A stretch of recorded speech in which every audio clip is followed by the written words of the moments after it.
100+ subscribe করার জন্য তোমাদের অনেক অনেক ধন্যবাদ স্টুডেন্ট কমিউনিটিকে আমাদের অ্যাচিভারের তরফ থেকে। তো আমরা চেষ্টা করব এরকমই কন্টেন্ট, ইঞ্জিনিয়ারিং রিলেটেড কন্টেন্ট নিয়ে আসার জন্য, যাতে তোমাদের একটু হেল্প হয়। তো সেরকমই আজকে আমরা একটা টপিক নিয়ে এসেছি, যে আমাদের কালকে জিওটেকনিক্যাল ইঞ্জিনিয়ারিংয়ের পরীক্ষা রয়েছে। তো জিওটেকনিক্যাল ইঞ্জিনিয়ারিংয়ের একটা কোশ্চেন এই টপিকটা থেকে অবশ্যই আসে, যে বিয়ারিং ক্যাপাসিটি ফাইন্ড আউট করতে দেয় শ্যালো ফাউন্ডেশনের জন্য। তো সেটাই আমরা দেখব যে কী করে কী করতে হয়। খুব ছোট্ট করে ভিডিওটা বানাচ্ছি, তোমরা দেখে নাও, আশা করি পরীক্ষা তোমরা অবশ্যই করে আসতে পারবে। আমরা একটা কোশ্চেন নিয়েছি যেটা 2024 সালেই এসেছিলো। কোশ্চেনটাতে কী ছিল? Calculate the ultimate bearing capacity of a strip footing 1 metre wide. আরেকটা কী ছিল? Square footing 3 × 3 metre and circular footing of dia 3 metre. তাহলে তিনটে ফুটিংয়ের জন্য আমাকে আলটিমেট বিয়ারিং ক্যাপাসিটি বের করতে দিয়েছে। কী কী তিনটে ফুটিং? একটা হচ্ছে স্ট্রিপ ফুটিং, যেটা কিনা 1 মিটার ওয়াইড, একটা স্কোয়ার ফুটিং যেটার ডাইমেনশন 3 × 3 মিটার, আর একটা সার্কুলার ফুটিং আছে যার ডায়াবলজি দিয়েছে 3 মিটার। এবং আর কী কী ইনফরমেশন দিয়ে রেখেছে আমাদের দেখো। আর ইনফরমেশন বলতে সয়েলের ইউনিট ওয়েট বলা আছে, যেটা 1.8 ton per metre cube. Cohesion বলা আছে সয়েলের, সেটা 2 টন পার মিটার স্কোয়ার। এবং bearing capacity factor N C equal to বলা আছে 17.5, এন কিউ ইকুয়াল টু বলা আছে 7.5 এবং এন গামা ইকুয়াল টু বলা আছে 5। এই তিনটে জিনিস বলে দেওয়া রয়েছে। তাহলে আমরা এটা সলিউশন করার জন্য কী করবো? প্রথমে গিভেন ডেটাগুলো লিখে নিব। ইউনিট ওয়েট অফ সয়েল মানে গামা সয়েল ইকুয়াল টু কত? 1.8 টন পার মিটার কিউব। এবার টন থেকে যদি কিলো নিউটন আসতে হয়, তাহলে আমরা কী করি? টনকে 10 দিয়ে আমরা মাল্টিপ্লাই করে দিই। তাহলে আমি 1.8কে 10 দিয়ে মাল্টিপ্লাই করে 18 kilo newton per metre cube পেয়েছি। সিমিলারলি কোয়েশন কী আছে? 2 টন পার মিটার স্কোয়ার আছে। 2 ton per metre square, ton থেকে আবার কিলো নিউটন গেছি, 10 দিয়ে মাল্টিপ্লাই করে 20 kilo newton per metre square পেলাম। আর এনসি, এন কিউ আর এন গামা তিনটের ভ্যালু বলেই দিয়েছে, গিভেন দেওয়া আছে 17.5, 7.5 আর একটা হচ্ছে 5।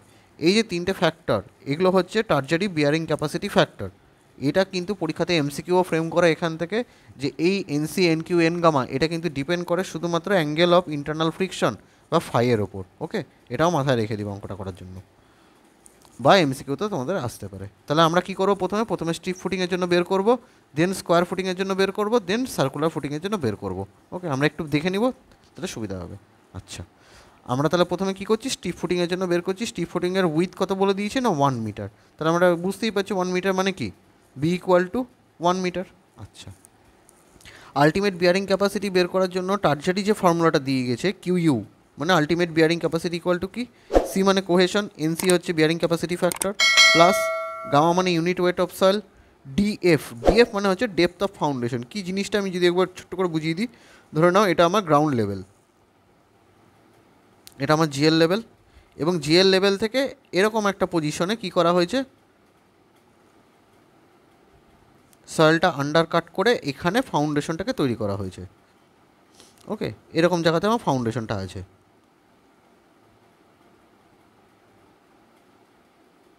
তাহলে আমাকে বলো যে ডেপথ অফ ফাউন্ডেশন, ডিএফ মানে হচ্ছে depth of foundation. Depth of foundation তাহলে কী হবে? এই গ্রাউন্ড লেভেল থেকে এই ফাউন্ডেশনে বেড পর্যন্ত যে ডিস্টেন্সটা, এটাকে আমরা ডিএফ বলবো। এটাই ডেপথ অফ ফাউন্ডেশন। ওকে, আচ্ছা, এন কিউ মানে bearing capacity factor, half gamma মানে unit weight of soil, B মানে হচ্ছে উইথ অফ ফাউন্ডেশন। বি কোথায়? এটা এই ড্রয়িংয়ের মধ্যে বি হচ্ছে এটা। Okay, width of foundation. আর কি? N gamma bearing capacity factor. এবারে এই কোশ্চেনটার মধ্যে দেখো যে ডেপথ অফ ফাউন্ডেশন বলে কিন্তু কিছু বলে দেওয়া নেই, যে কতটা নিচে গ্রাউন্ড লেভেল থেকে আছে সেটা কিন্তু বলে দেওয়া নেই। তাহলে আমরা কী করতে পারি? আমরা অ্যাজিউম করে নিতে পারি যে footing to be resting on ground surface. মানে আমরা ধরে নিচ্ছি ফুটিংটা এরকম নিচে না থেকে কোথায় রয়েছে না, ফুটিংটা ওপরে রয়েছে, এরকম জায়গাতে রয়েছে। এরকম জায়গায় যদি ফুটিংটা থাকে এবং এখান থেকে ধরো কলামের পোর্শনটা এসছে, এরকম জায়গায় যদি ফুটিংটা থেকে থাকে, তাহলে আমাকে ডিএফ ইকুয়াল টু কত হবে? 0 হয়ে যাবে। তাহলে D F equal to depth of footing কত হয়ে যাচ্ছে? 0 হয়ে যাচ্ছে, কারণ নিচে নেই, এটা ডেপথ অফ ফাউন্ডেশন কিছু নেই, দেওয়া নেই।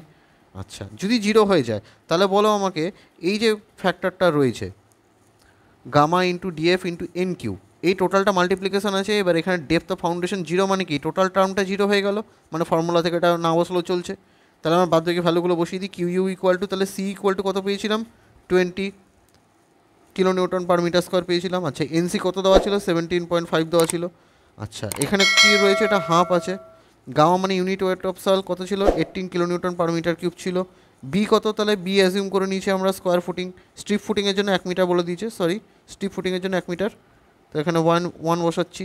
আর এন গামা কী বলা আছে, এন গামা বলা আছে 5। তাহলে আলটিমেটলি যদি আমি ক্যালকুলেশন করি, ক্যালকুলেশন করে কত আসবে আমার, Q U equal to 395 kilo newton per metre square. Okay, এটাকে তোমরা চাইলে কিলো নিউটনও রাখতে পারো, আবার চাইলে পরে কী করতে পারো, 10 দিয়ে ভাগ করে ডাইরেক্টলি এটাকে টনও নিয়ে চলে যেতে পারো। ওকে, তাহলে এইটা হয়ে গেল আমার স্ট্রিপ ফুটিংয়ের আলটিমেট বিয়ারিং ক্যাপাসিটি বের করার কেস।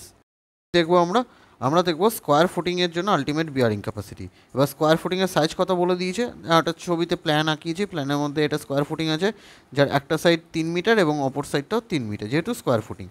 এবার আমরা তার মানে এখানে বি ইকুয়াল টু কী বলতে পারি, 3 মিটার বলতে পারি, যে কোনো একটা সাইড আমরা ধরে নিচ্ছি 3 মিটার আছে। আচ্ছা এবার স্কোয়ার ফুটিংয়ের সাথে যদি স্ট্রিপ ফুটিংয়ের আমি বিয়ারিং ক্যাপাসিটি ফ্যাক্টরের যদি তুলনা করি, তাহলে কী দেখতে পাবো, যে এখানে দুটো নতুন টার্ম অ্যাড হয়েছে এক্সট্রা। কী টার্ম অ্যাড হয়েছে, যে সিএনসির সাথে গুণ হয়ে গেছে 1.3, আর যেটা এর আগে গামা বি এন গামার সাথে হাফ ছিল, সেটা চেঞ্জ হয়ে গিয়ে কত হলো, এখানে 0.4 হয়ে গেল।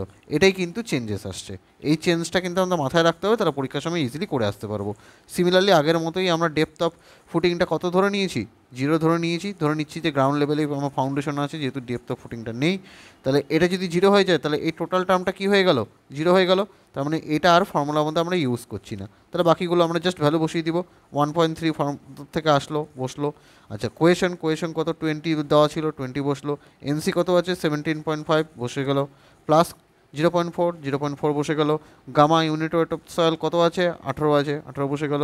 বি কত আছে, 3 মিটার বসে গেল।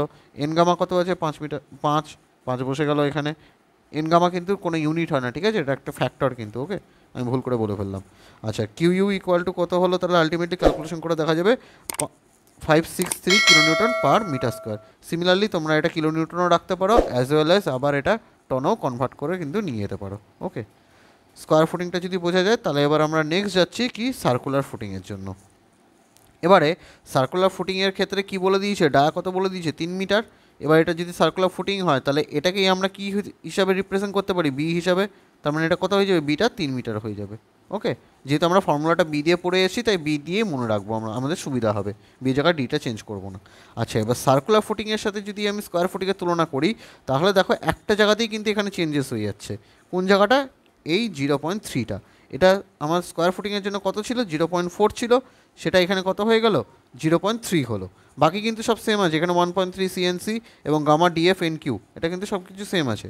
আচ্ছা এবার ডেপথ অফ ফাউন্ডেশন, এখানে আমরা কী করলাম, 0 ধরলাম, এবং এটা ডেপথ অফ ফাউন্ডেশন 0 হয়ে যাওয়া মানে এই টোটাল টার্মটা 0 হয়ে গেল, মানে এটা আর আমরা অ্যাজ ইট ইজ ফর্মুলাতে আর ইউজ হচ্ছে না।